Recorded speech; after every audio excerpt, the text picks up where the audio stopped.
L'herbe aux flèches. Nom latin, Maranta arundinacea. Famille, Marantacées. Nom commun, herbe aux flèches. Propriétés thérapeutiques. L'amidon est considéré comme nutritif, adoucissant, émollient, stomacal, anti-inflammatoire, sédatif, digestif, antimicrobienne, immunomodulatrice et antioxydante. Parties utilisées. Les racines. Distribution. Largement distribuée aux Philippines dans la culture de ces rhizomes. Dans le nord et l'ouest de l'Amérique du Sud. On la trouve souvent dans les clairières où les niveaux de lumière sont relativement élevés. Botanique. L'herbe aux flèches est une plante herbacée vivace dressée, lisse et ramifiée de façon dichotomique, de 1 à 2 mètres de haut, issue d'un porte-greffe charnu et fusiforme. Les tiges sont minces.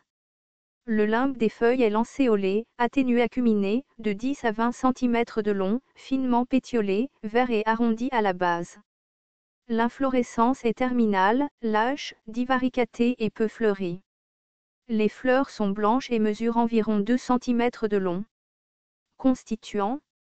Le criblage phytochimique de divers extraits de rhizomes a donné des flavonoïdes, des alcaloïdes, des tannins, des glycosides, des stéroïdes, des phénols, des glycosides cardiaques, des saponines, des glucides et des protéines. Utilisation culinaire.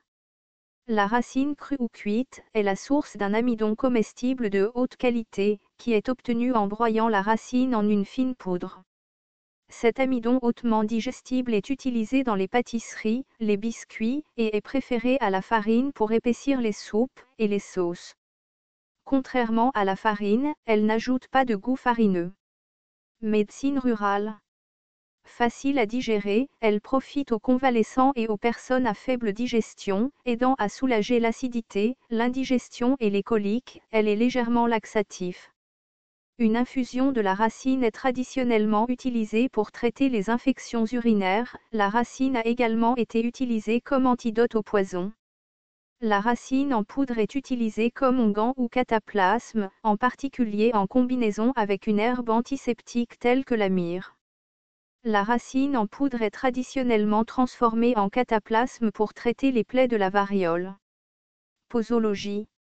En décoction, 2 à 3 cuillerées à soupe de poudre de racine dans 1 litre d'eau, avec un peu de miel ou de citron. Danger, aucun connu à ce jour.